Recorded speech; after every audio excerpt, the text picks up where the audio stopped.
Everyone, hello and welcome in. I had planned on making an entirely different video for y'all this afternoon. I was actually sitting on the couch doing the research, doing the legwork to make that video possible.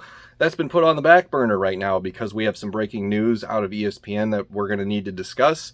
Adam Schefter reports that the Vikings and the Chiefs have agreed to a trade that will send Mike Hughes to Kansas City, and the teams will swap late round picks. So the Vikings will move out of the 7th round. They will take the 6th round pick from Kansas City. And they'll have 2 6th-round picks and no 7th-round pick, which, just as an aside, that's kind of odd. Rick Spielman lately has been abandoning 7th-round picks like he's not interested in them at all anymore. And it used to be a whole thing where we would make fun of him for having so many. So it seems like he has turned a corner in that regard. But that's not really the story of the day. The story of the day is that Mike Hughes' career in Minnesota is over unceremoniously after 3 seasons.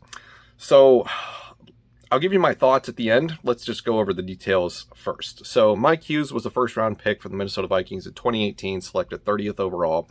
He's missed a lot of games because of injury. He's only appeared in 24 out of a possible 50, so he's played less than half, right? So he's missed more than half of his games total. 2018, he appears in 6 games. I thought we had something in that first 6 games with Mike Hughes. Like, I was ready for him to come back the next season. You know, that pick 6 he had early on, which I don't remember what team it was against. But I was like, hey, maybe we got something here. And then, of course, that's just not how it works out. So he plays in 14 games in 2019, doesn't really make that much of an impact while he's there. 2020, he plays in 4 games, misses the rest of the season because of a neck injury.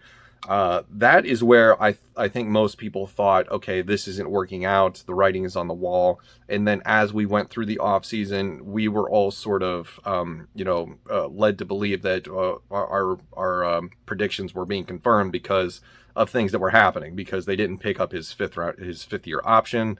So that meant he is now in a contract year looking to cash in on a free agent deal next year. And the fact that we were signing Patrick Peterson and bringing back Mackenzie Alexander, sort of the writing was on the wall, right? That we sort of knew that his time in Minnesota was borrowed. He was on borrowed time. And then today confirms all of those theories. So he is from a who wins the trade aspect of this, I think Kansas City wins the trade. They're getting a player who could potentially pan out to what he should have been with the first round pedigree. And there's really no risk for them at all. It costs them a 6th-round pick. Big deal.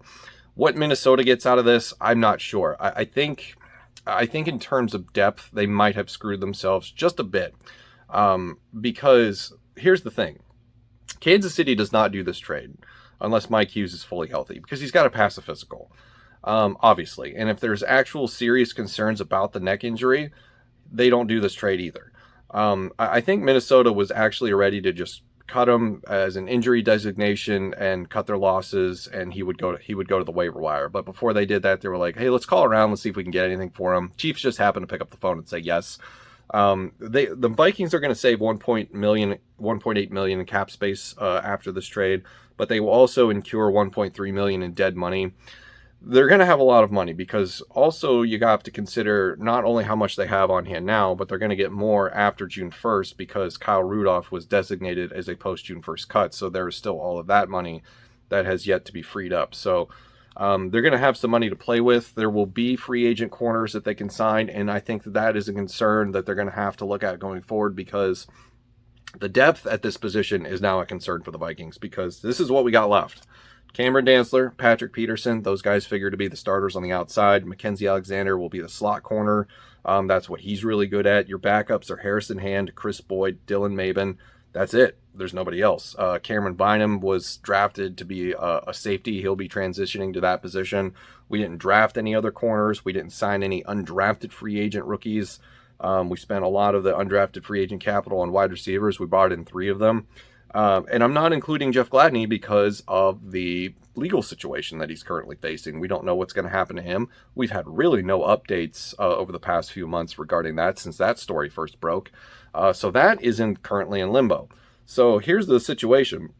You have a stable of what looks to be really good cornerbacks, a really good group of cornerbacks heading into the season.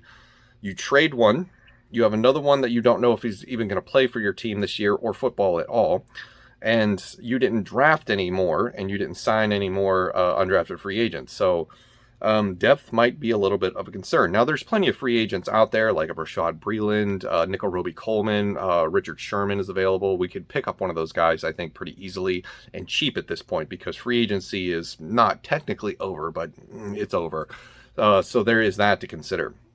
The other thing that we got to talk about is the fact that this is another first-round pick for the Minnesota Vikings that did not pan out.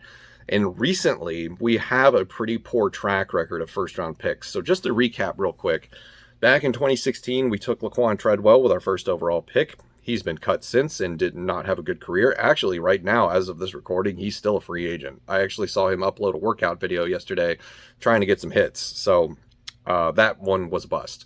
Then the next year, we draft Mike Hughes. 2017, we didn't have a first-round pick because that was the Sam Bradford trade, so we didn't have one that year.